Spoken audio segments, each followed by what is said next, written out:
Hello, नमस्कार दोस्तों। आज मैं आपको एक ऐसी गलती बताऊंगा जो हर एक बिगिनर चेस प्लेयर करते हैं। क्योंकि जब मैं भी छोटा था तो मेरे से भी ये सारी छोटी छोटी गलतियां होती रहती थी। तो चलिए पहला पॉइंट पे बात करते हैं। तो ज़्यादा बिगिनर्स अपने पॉन को सिर्फ आगे बढ़ाते रहते हैं, लेकिन पीसेस को डेवलप करना वो भूल ही जाते हैं।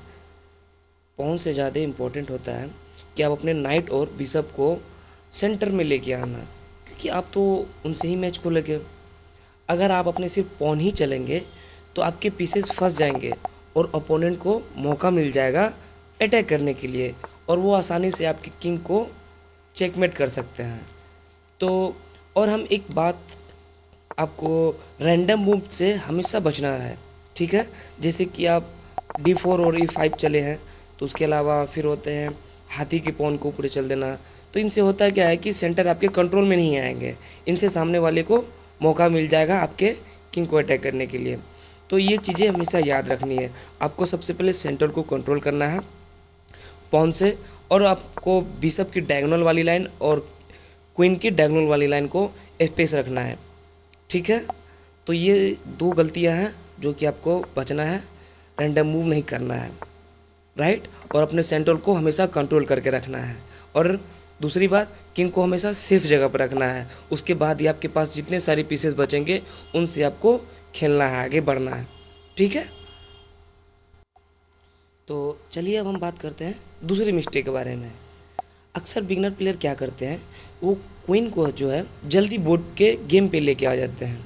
उनको उनके लिए वो सबसे बड़ी गलती है, क्योंकि आपके पास बहुत सारी पीसेस हैं, रुक है, बिशप है, नाइट है, उनसे आप खेल सकते हैं। लेकिन आप जब क्वीन को सबसे पहले आप आगे रखोगे, उनमें होता क्या कि सामने वाली ओपोनेंट जो है वो नाइट और बिशप से आपके क्वीन को अटैक कर सकते हैं, ठीक है। तो आपको वो बार बार आपको क्वीन को बैक करना पड़ेगा, बार बार पोजीशन को होल्ड करना पड़ेगा। इससे क्या होगा, आपके जो टाइमर होंगे वो चलते रहेंगे और आपका इसमें टाइम वेस्ट होगा। तो ये जो दो गलतियां हैं, ये आपको बचना है इनसे। इनसे क्या होगा कि आपको सामने वाले अपोनेंट को आप जल्दी थ्रेटन नहीं कर पाओगे, ठीक है। तो ये जो दो चीज़ है, ये चीज़ें आपको ध्यान में हमेशा रखना है। एक पॉन को, रैंडम पॉन को मूव नहीं करना है। दूसरा क्या है, आपको क्वीन को जल्दी नहीं निकालना है। उनके अलावा आप बिशप को निकाल सकते हो, नाइट को निकाल सकते हो खेलने के लिए, और आपको किंग को सबसे पहले सेफ रखना है, ठीक है। और हाँ, याद रखिएगा, जब आप क्वीन को यदि निकाल रहे हो तब आपको कोई एक सॉलिड प्लान होना चाहिए जिससे आप गेम में आगे बढ़ सकते हो। क्योंकि आपके पास यदि प्लान नहीं है तो आप तो इसी तरह मतलब बस चल रहे हो, तो वो एक बेहतर साबित नहीं हो पाएगा। तो आपको हमेशा याद रखना है कि जब भी आप पॉन या फिर बिशप वगैरह मूव करो तो कोई एक सॉलिड प्लान लेके आप चलो, ठीक है। जिससे कि आपको सामने वाले के अपोनेंट को, किंग को यदि मारना है तो आपके पास प्लान होना चाहिए। तो ये चीज़ें आपको हमेशा याद रखना है। क्योंकि मैं आपको इसलिए अभी बता रहा हूँ क्योंकि आप अभी बिगनर हो, इसलिए मैं आपको सजेस्ट कर रहा हूँ कि क्यों उनको आप बाद में निकालना, जब सारी चीज़ें सेफ हो जाएंगी उसके बाद ही निकालना, ठीक है। इनसे क्या होगा कि आपको थोड़ा सा सोचने के लिए थोड़ा आपको टाइम मिल जाएगा, ठीक है। तो इसलिए आपको बचा कर रखना है। आपको सबसे पहले पॉन डेवलपमेंट करना है, बिशप डेवलपमेंट करना है, नाइट डेवलपमेंट करना है, किंग को सेफ करना है। देन उसके बाद कोई प्लान बना करके आपको क्वीन को बाहर निकालना है, ठीक है।